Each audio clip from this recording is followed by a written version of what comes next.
Iowa, especially defensively, made some great plays on the ball, which I think you saw even last week from them, and those were debilitating to us in terms of, really what we wanted to do and tried to do in the football game. And so, I really would just say this: I somewhere along the line, I failed this team to be prepared, for the moment. And, I think our lack of execution really falls on my shoulders. And so whatever I have to do to get our team swung around, especially, the lack of efficiency on the offensive side of the football, it's really kind of been the last two football games.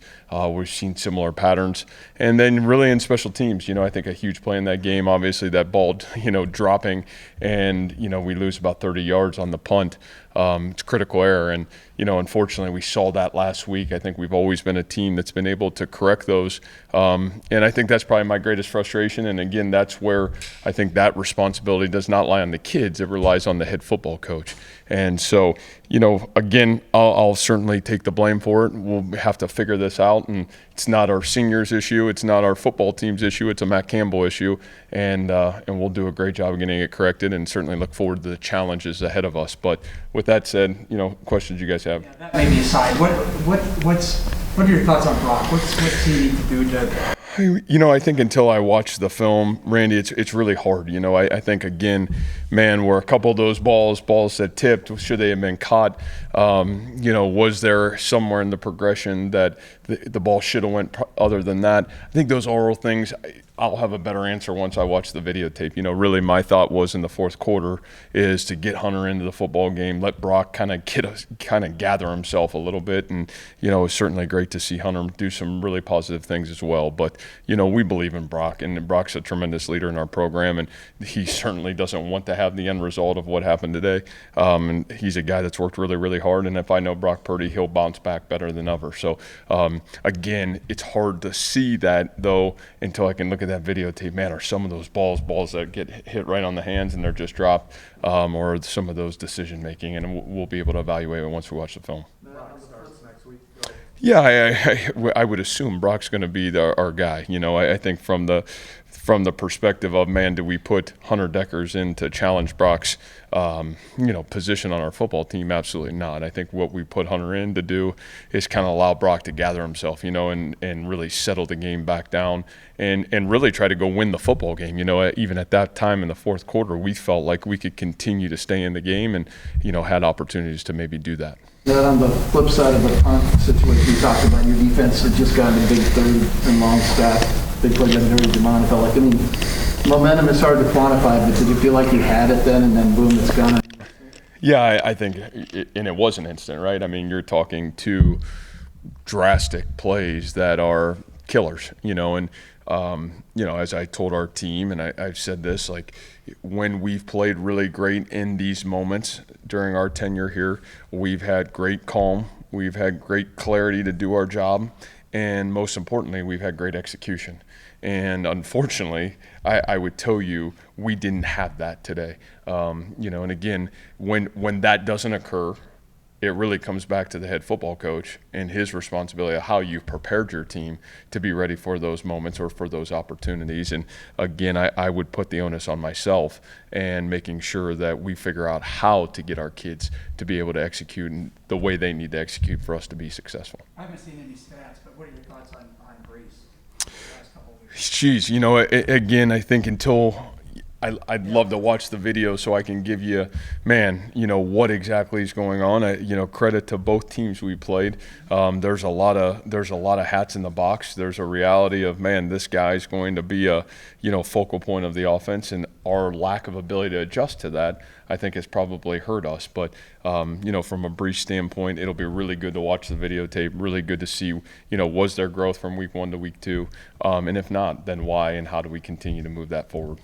Players, formation plays offensively a lot. I think we know you have talent in the players. So is it formation, play calling, where do you feel like Oh no, again, I think it's execution. I mean, you're talking about there's balls that are. I mean, there's opportunities, and the lack of execution is really what is debilitating. And I would say that's 2 weeks in a row of that aspect of it, and that's why I say, man, that's where it comes back on the head football coach. Why are we not executing better? Is it how we're practicing? Is it how we're doing things? What is putting us in a position to have lack of execution, especially from an offensive standpoint? Meanwhile, the defense is playing Great football. when the game is announced. Yeah, and again, I would just say from a defensive standpoint, as I said to our locker room, I mean, it's not creating a divide. It's just the reality. Our defense continued to put us in position to have a chance to go win the football game, even after turning the ball over multiple times. And so, again, a lot of credit there. I'd say our A players on the defensive side are certainly playing A football, and I think that's hugely positive. And, we got to continue to figure out how to do that, as you said, with our players on the offensive side.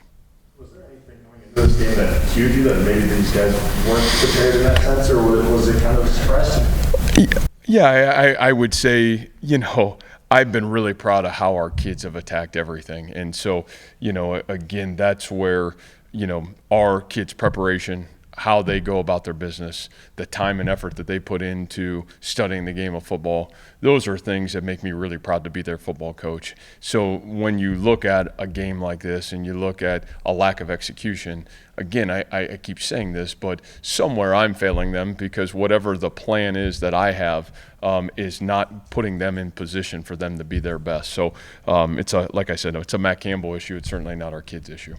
Perspective like for you guys of another slow September start versus you've had that and turned it into a successful season? Well, we'll see. I think I would always say we'll be a team that will continue to get better as the season goes on. I think that's the nature of who we are and the type of program we are.